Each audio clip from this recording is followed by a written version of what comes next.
Okay, let's give this one more go. Hi Flosstube, my name is Carissa. My preferred pronouns are they and them.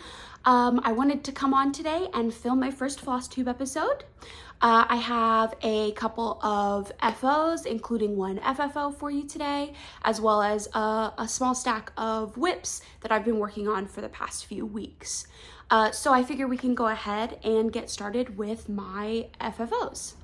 My first finished object is actually one that I finished last year. I spent about 6 months working on it monogamously last year. It got me back into cross stitch. I started it while I was on a trip with my boyfriend, and I finished it New Year's Eve. So this is, it's so beautiful. This is Hair Apparent, Hair Presumptive, one of them from Long Dog Samplers. I have this stitched on, I think it's an 18 count Rustico that I picked up at like a Hobby Lobby or something. We were in like Arizona or somewhere in a very small town with a very cheap hotel. I can't remember. But let's see, I'll bring you in a little bit closer. I stitched this with just the one color of DMC that I cannot recall at this moment. And it's very cool toned. I don't know how well that's picking up on camera, but it's a very beautiful little medium-sized band sampler. There are 1 or 2 mistakes in there, but if you don't know where they are, you don't really notice, except for that one. That one's pretty obvious that I did not chart out my year before going in and just stitching it. But I couldn't be bothered to care because I think it was that like this 2 or something was connected to this hair, so I'd have to actually unpick like that much in order to redo the whole, it was not gonna happen. So that is my Hair Apparent or Presumptive from Long Dog. I'm very proud of it. Like I said, it took me about 6 months, but I wasn't stitching on it like super regularly. I was stitching on it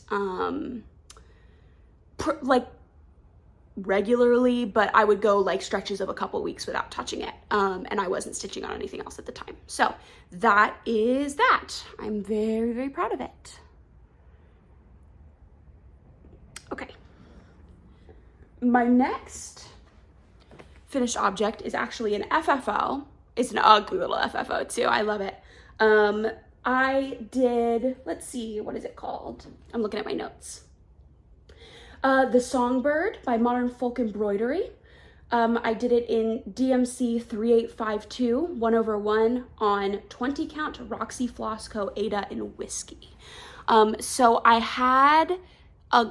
still have a little cutoff of whiskey from my Modern Folk Embroidery sal that I'm doing this year. I'm doing the little acorn sal on Roxy Flossco whiskey. So I wanted to use some of it. I wanted a little small win, so I picked out the Songbird from Modern Folk Embroidery for a little tone on tone moment. So as you can see, I finished it. It only took me like 3 or 4 days to stitch. And then it sat around for a while, and then I finished it into the jankiest pillow known to man. Just the jankiest little pillow. The closure is awful. The back fabric is really beautiful though. I think I, bought it at Walmart or whatever. Just this corner is like not even sticking out. And I mean, this closure is really bad. I was gonna give this as a gift, and then I finished it and I was like, no, I won't be doing that. This will be like my benchmark for how far I've come when I finally do get good at making pillows, which will happen someday.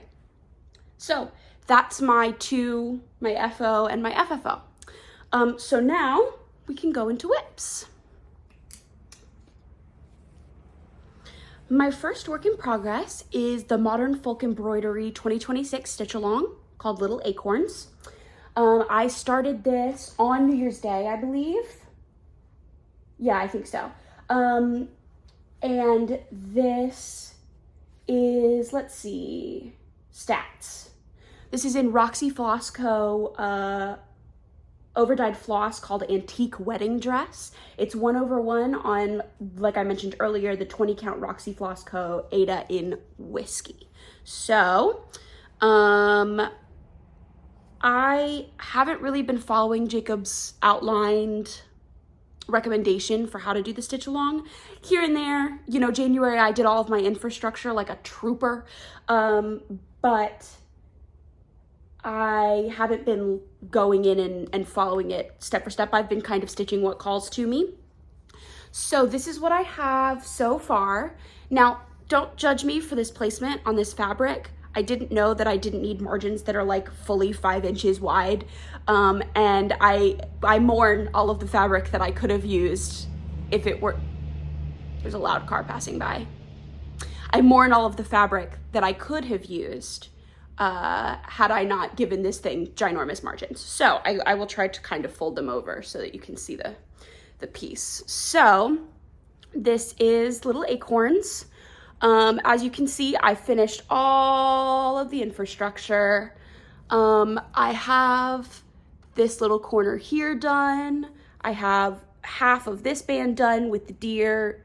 Yeah, it's a deer. And the beehive and some of the bees and this beautiful vase. And then I have a little bit of the vase on the other side. And then I have both of the bands with the words done. Because last month I really needed a little win in February. And so I picked the section of the sampler with the words on it because I knew that would work up really, really fast. So there's that. Sorry that I'm not looking at you. I'm kind of looking at the screen. I'm still getting used to this. And then I have this little doodad from when I was doing the infrastructure and I had a tiny little bit of floss left over. That's backstitch. You'll just have to believe me. So that's this. I'm really proud of the progress so far. I haven't touched it in March basically, but I know he has a little bit of wiggle room built in, and also I'm ahead because I have all of the infrastructure done. This basically equates to a full band and a whole nother section with the words done. So I am technically about a month ahead, so I have plenty of breathing room if I am worried about keeping up, which, you know, ideally I would like to keep up. But, your guess is as good as mine. I don't have cute project bags, by the way. I'm rocking with Ziplocs. That's what we had in the house. And I have a very limited budget for cross-stitch stuff. So, when I have the spare money, I would rather buy patterns and fabric and floss versus a bag to keep it all in. I am, however, sad that I don't have project bags because it would be nice to have a couple project bags that are designed for cross-stitch projects, because the Ziplocs are not really, I mean, they do the job. They do the job. I shouldn't complain because they do the job. Let's see. Next up, I have my Carolyn Manning that I've been working on. This I've been working on and off the last few weeks. I started this, let's see, when did I start this? I started Carolyn Manning on January 17th. And I've worked on it 2 or 3 times since then. When I say worked on it 2 or 3 times since then, I mean I have spent, sorry, there was something on my ring light. I have spent like a section of my stitching time on it. So for example, like if I have a project pulled out for WIP Go, for example, which I am participating in this year, I just kind of have it pulled out on the couch next to me whenever I'm doing anything. And when I feel like picking it up, I pick it up and I work on it until I feel like I've done enough work on it, usually about a week and a half of stitching time. So maybe around 10 hours-ish, depending. And until I feel like I've made a good progress on it. And then I put it away because I don't want to get bored working on the same project, especially something like a Carolyn Manning, which is so geometric. And you're kind of, it's a mandala, so you're doing the same thing 4 times. You know what I mean? I don't want to get stuck. Anyway, so this is my Carolyn Manning. It's called Daffodil Dance. Daffodil Dance is the called for DMC 2/1 on a 14 count vintage blue whisper by Zweigart. And let me tell you, When they said blue whisper, they meant it. That junk ain't blue. It's blue. It's blue, but like, it's close. It might just be white, but it's blue. You can see it when it's further away. It's definite, well, maybe not even then. When I see it further away, it's definitely blue, like if I'm holding it this far away from my face or with like the light behind it or something. But it's a whisper of blue. Anyway, so this is my daffodil dance. As you can see, it's a very Art Deco-ish piece. I think it's very beautiful. I'm gonna have to just trust and believe that you can see as I'm moving. I'm very happy with how it looks. It's not the most fun to stitch on because, like I said earlier, you're stitching the same thing 4 times, you're following the lines through. When I have the motivation for it, I get a ton of stuff done. Like I got most of this border and all of these dark green and these bits put in all at the same time. And then I did this and this all at the same, like when I'm willing to work on it, I'm willing to work on it.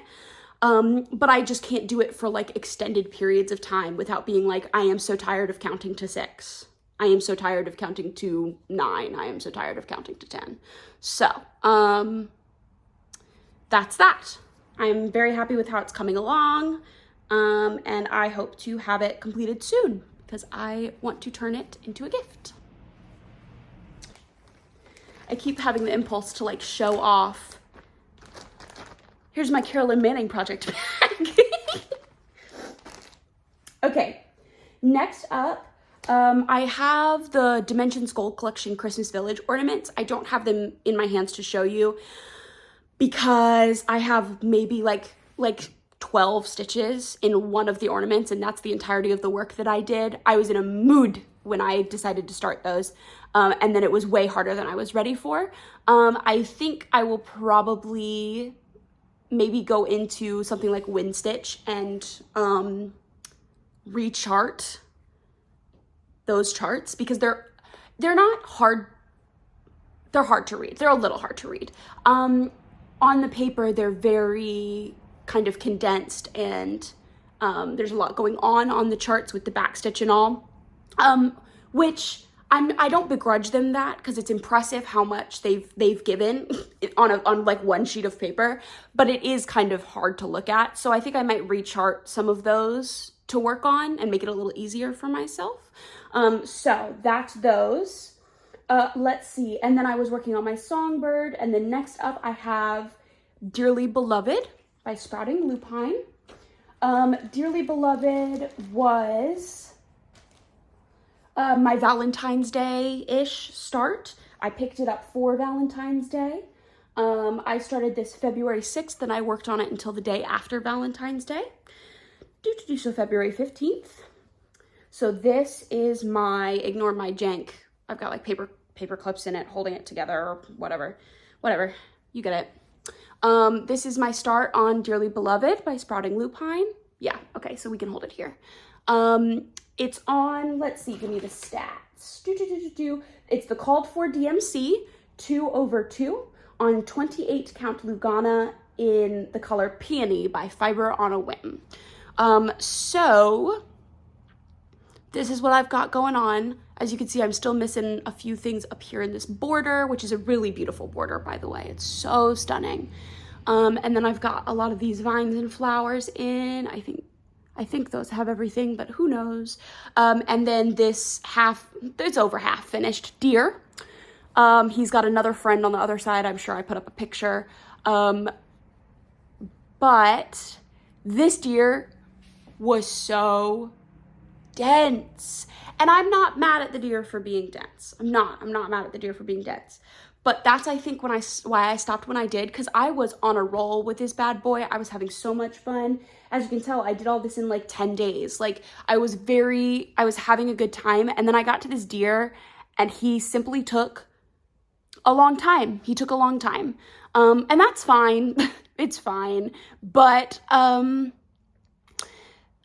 I had to put him down because he's not even finished, you know, like there's not even everything in there. He's missing a whole leg.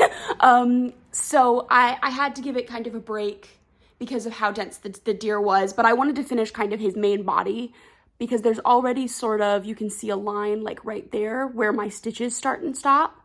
I didn't want that to happen again in this deer, so I put him down after I finished up his whole body. So I'll probably get this out again, maybe,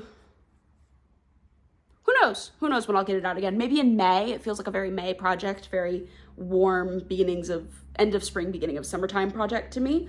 So maybe I'll get it out again in May. Who knows? I think I might have it in my WIP Go board somewhere. Maybe not. Regardless, I'll get it out sometime and I'll keep working on it because that's the only way it'll get done. So that's my dearly beloved. And for the record, when I do finish it up, I am planning on finishing it the way that Sprouting Lupine has it finished. It's like a tapestry finish on the front of the project, and I think it is so stunning. So I will be finishing it that way, hopefully. Me and my hand stitching, because I don't own a sewing machine. Next up, I have the frame for the Snail's Hollow Stitch Along by the Stitch Crypt. So this Stitch Along pre-orders opened in February. Yeah, February, and then the frame came out March 1st. So I have been working on this off and on since March 1st. This piece of fabric is ginormous, but I'm going to be cutting it down to size as soon as I finish the frame. Maybe. And so, let's see. This is stats. Called for DMC 2/1. Yeah, 2/1 on the called for 18 count Mycene by Under the Sea Fabrics. I was lucky enough to snag one of the big bundles with the little snail figurine and some stickers and some washi tape and this fabric and a needle minder, I think. So, which I think I have it and it's really beautiful. Let me show it to you. I've been kind of experimenting with different ways of floss storage since I don't have a system yet, because I've just picked, I've been cross-stitching my whole life off and on, but I've just picked it back up like in a serious way as a serious hobby. And so I'm still kind of working out how I prefer to do things.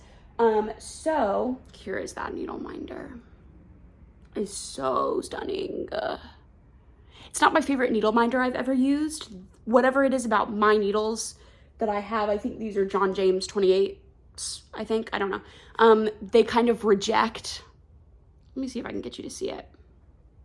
Okay. I try to put the needle like in the middle there and it just pops away. It's like,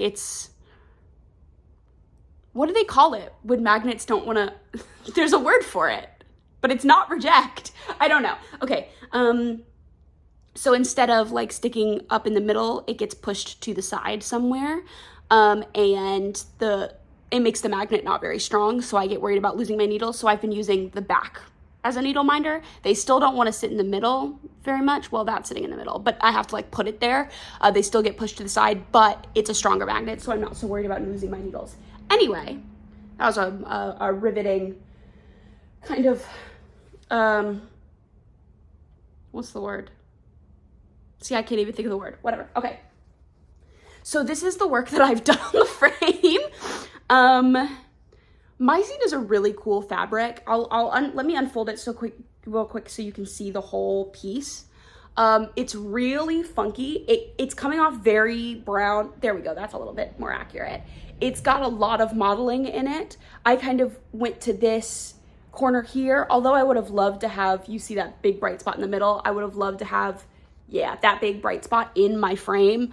I didn't want to, that felt like a big waste of fabric because I would have ended up with a lot of cutoffs that were like that big and I wouldn't have been able to use them for anything. So there is the fabric. It's really beautiful. I think this is a fat quarter. And so I'll have plenty of leftovers to stitch other Stitch Crypt projects on or whatever else calls to me. And so this is the work that I've gotten done on the frame. I've been posting updates in the Needle Lot Designs Discord, which is a really lovely community, by the way. There's my Snail's Hollow in the bottom with those two cutie little snails. There's going to be like a worm there and some mushrooms there, and then the other half of the frame, obviously.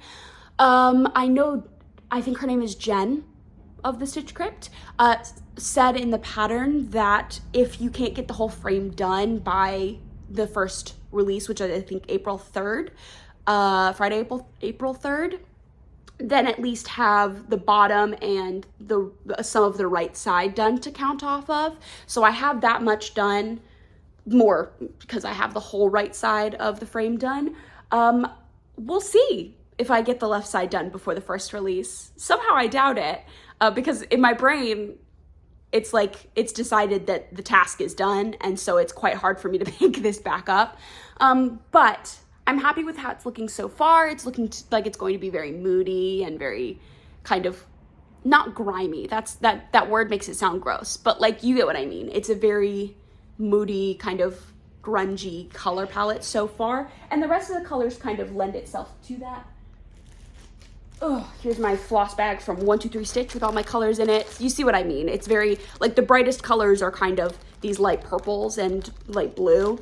And then there's some bright orange in there, but I assume that once they're in the fabric, it's all gonna get very toned down and very muted, which I'm happy with. It's fun to have kind of a moodier piece that I'm working on. So that's Snail's Hollow. So my last WIP is, if I can get it out from its pile of floss.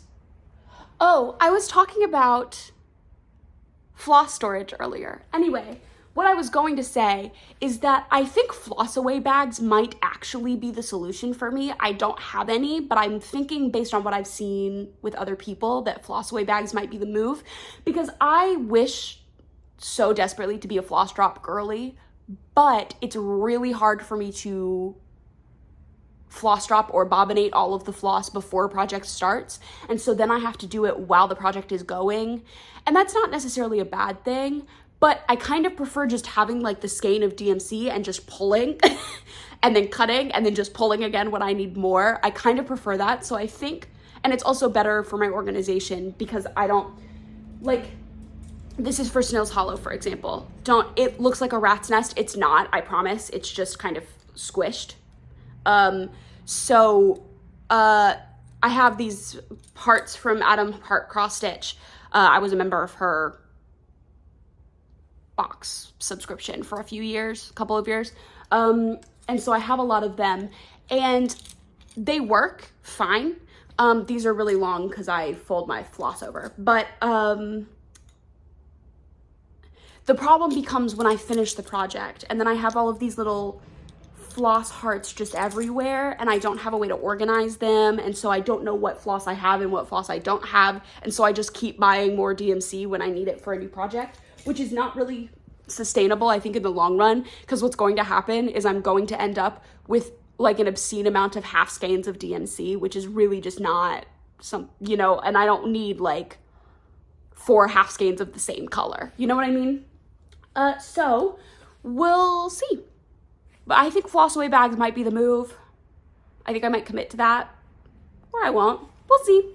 Now my last WIP, like I was saying before I got so comically distracted, is A Year in the Woods #4, the raccoon.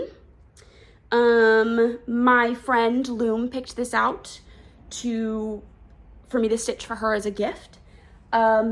It's by Cottage Garden Samplings, I apologize. I am stitching it with the called for DMC as well as 2 of the called for fancy overdyed flosses. It's 2 Weeks Dye Works, on a 20 count Zweigart Vintage Country Mocha. Just like everybody else, this is so exciting. Truly, when I saw that the called for like optional fabric for all of the Year in the Woods was Vintage Country Mocha, I was like, yes, I get to be part of the club now. I get to finally stitch something on Vintage Country Mocha.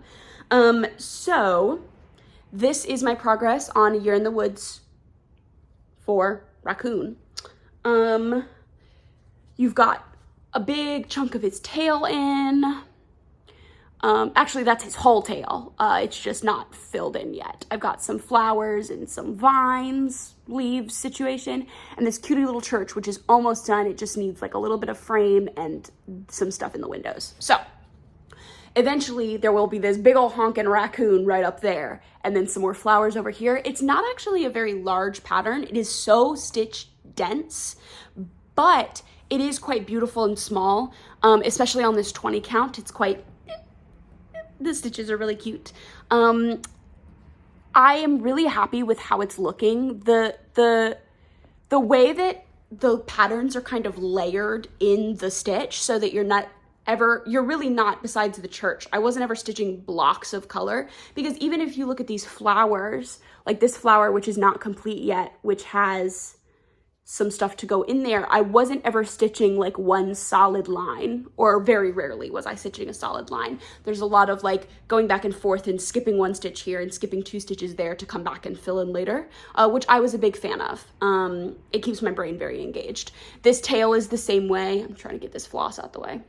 This tail is the same way, where it's got like the bits in the middle and then the lines behind it, so you're never stitching a straight line. You're always working in and around other stitches, which is quite satisfying when you're doing the fill, and I'm a big fan of the way it looks. So that is You're in the Woods number 4, the raccoon. So that's all of my WIPs. It feels like more than it actually is. What is it, like 6? 1, 2, 3, 4, 5. So it's not really that many, but you know. Let's see. As far as plans, we can go into plans now. As far as plans, WIP Go numbers have not been called for April yet, because it's only March the 21st or something. It's the 20th or the 21st. So WIP Go code numbers won't be called for another few days, which is fine. My WIP Go calls for this month, if you recall, the calls were 4 and 3. So my number 4 was to FFO something. So as you recall, my little songbird pillow. And then my number 3 was to put some work in on my Carolyn Manning, which I did. So next month, I'm excited to see what comes up. My WIP Go board, that's how my WIP Go board is looking so far. So, and then plans. So the stuff that I do work on next month, in the upcoming 2 weeks, whatever, is kind of dependent on the WIP Go calls, first of all. I use the WIP Go calls to kind of structure my stitching, because if I'm not in the mood to pick something, the WIP Go gives me something to pick, which makes things easier for me. And then once I get into the stitching, I get a lot of that stitching done, and then it's much easier for me to be like, now I want to do this, and then I don't have to think about it. You know what I mean? So that'll determine what I do a big chunk of stitching on in the next few weeks. Let's see. I'll do some little acorns, hopefully, because that needs some work put into it. Like I said, I am a little bit ahead, but I don't want to fall behind, because then I'll never catch up. So I would like to put some work in on those top bands so that I can move downward.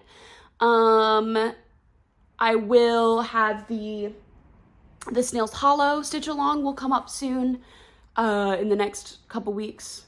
What was it, April 3rd that I said? Yeah. So that first piece will come out, and I'll be able to do some of that, as well as I signed up for the Needle Lot Designs Life at the Cottage stitch along, and I've kitted that up completely with some really beautiful blue even weave. I thought it was green when I ordered it. It's not green, but that's fine. It's still pastel, so it'll do the job.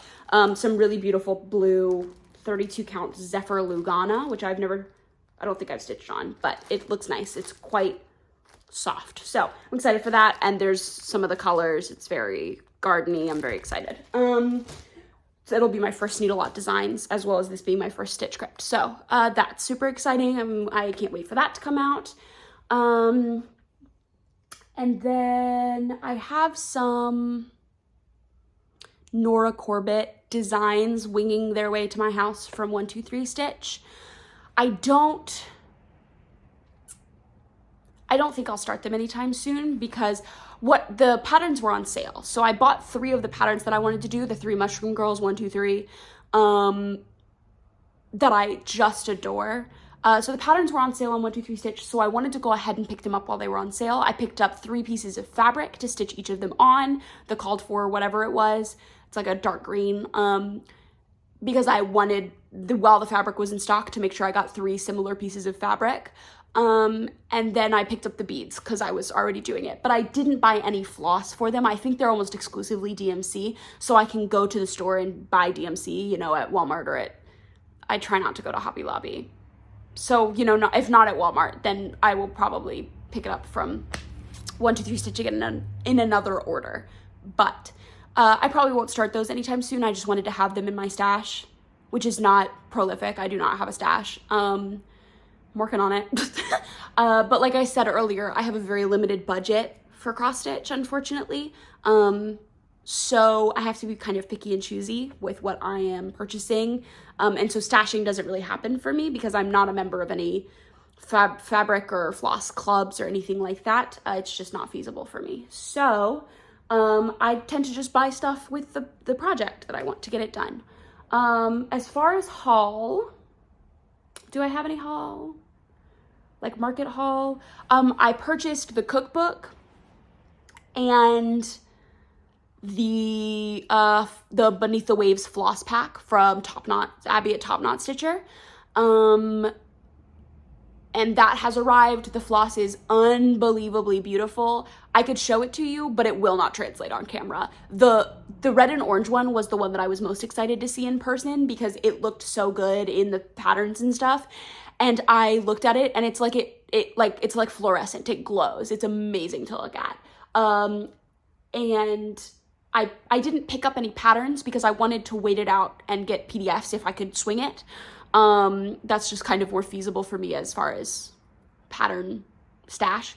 So we'll see when some of those patterns go to PDF and I will pick some up. I love the anglerfish, first of all. That anglerfish is unbelievable. I cannot recall who it is done by, but I'll put it up on the screen. And it is so beautiful. I remember it was one of the first patterns that got revealed for Beneath the Waves, and it was so striking to me that I went and pre-ordered the floss pack because I think maybe there's 1 or 2 other ones that I might want to do, like Dumbo the Octopus or, you know, the octopus. I think that was also a Stitch Crypt, but a couple others that I might want to do. But I bought the floss pack for the anglerfish and I might not do anything else. I might just keep the floss to stash and do monochromatic projects with, but we'll see. So that was my haul. And I don't think I have anything else. So if you've stuck around for this long, thanks for my first ever Flosstube. It's exciting. I hope to be back within a couple of weeks. That would be really cool of me if I'm brave enough, if I can get my executive functioning gear to do so. And yeah, I think that's all. So thank you so much for watching. And if you choose to subscribe and stick around for the next time, I hope to see you again soon. So bye.